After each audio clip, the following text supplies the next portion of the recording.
Salut à toi, cher humain, et bienvenue sur Gaming News Planet. Aujourd'hui, deux news. Microsoft serait prêt à s'offrir Discord. Peut-être les premières informations sur Call of Duty 2021.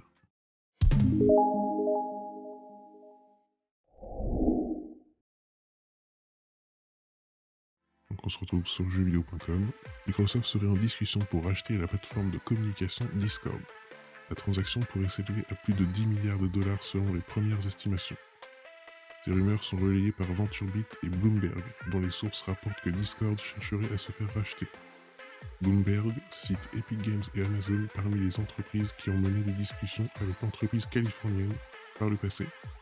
Et c'est le nom de Microsoft qui ressort aujourd'hui, sachant que Phil Spencer aurait déjà rencontré la direction de Discord. Pour autant, un éventuel accord n'aurait rien d'imminent, et la possibilité d'une entrée en bourse plutôt qu'un rachat est également mentionnée. Discord, une plateforme à 140 millions d'utilisateurs mensuels. Après sa levée de fonds de 140 millions de dollars en décembre dernier, Discord était évalué autour de 7 milliards de dollars. Particulièrement populaire auprès des joueurs, la plateforme a vu son nombre d'utilisateurs exploser depuis le début des mesures de confinement, permettant à l'entreprise de réaliser un chiffre d'affaires de 130 millions de dollars en 2020 contre 45 millions de dollars en 2019. Environ 140 millions de personnes utilisent Discord activement chaque mois, ce qui représente une augmentation de plus de 50% en un an. Pour Microsoft, qui possède déjà des outils de communication majeurs comme Skype et Teams, un rachat aurait plusieurs intérêts. L'éventuelle acquisition de Discord par Microsoft prend tout son sens lorsqu'on considère sa stratégie de réforme de son activité sur le segment du jeu vidéo qui consiste à viser davantage de logiciels et des services, estime Matthew Canterman, analyste chez Bloomberg Intelligence. Il y a une grande opportunité d'intégrer l'offre premium de Discord, Nitro, dans le service Game Pass pour générer plus d'abonnements. Signalons également que Discord repose actuellement sur Google Cloud, concurrent de Microsoft. Avec un rachat, la firme de Redmond serait en mesure d'intégrer la plateforme à son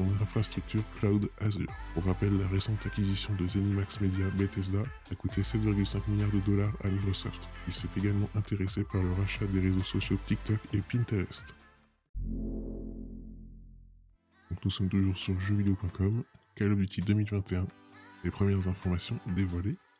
Plus de 4 mois après la sortie de Call of Duty Black Ops Cold War, les joueurs commencent à tourner leur regard vers le prochain opus, qui devrait comme chaque année arriver entre la fin octobre et le début du mois de novembre.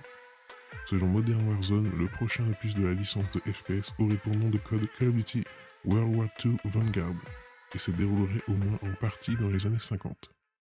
La guerre ayant pris fin en 1945 pour la plupart des pays, Modern Warzone avance l'idée d'une seconde guerre mondiale qui n'aurait pas pris fin, mais ne peut pas confirmer quoi que ce soit. D'autres sources suggèrent que la guerre de Corée, qui s'est déroulée de 1950 à 1953, pourrait être au cœur de la campagne, mais c'est la première hypothèse qui tient la corde. Dans tous les cas, le Call of Duty 2021 serait uniquement développé par Sledgehammer Games, à l'œuvre sur Call of Duty Modern Warfare. À l'heure actuelle, Activision n'a pas annoncé le prochain titre de la licence et il faudra attendre une communication officielle pour découvrir à quelle époque souhaitent nous emmener les développeurs. Et voilà, c'est la fin de cette vidéo de news gaming sur cette folle industrie du jeu vidéo. N'oubliez pas de vous abonner à la chaîne, de liker cette vidéo si elle vous a plu, de mettre un petit pouce bleu, c'est très important, de me suivre sur Twitter et moi je vous dis à bientôt pour de nouvelles news sur Gaming News Planet.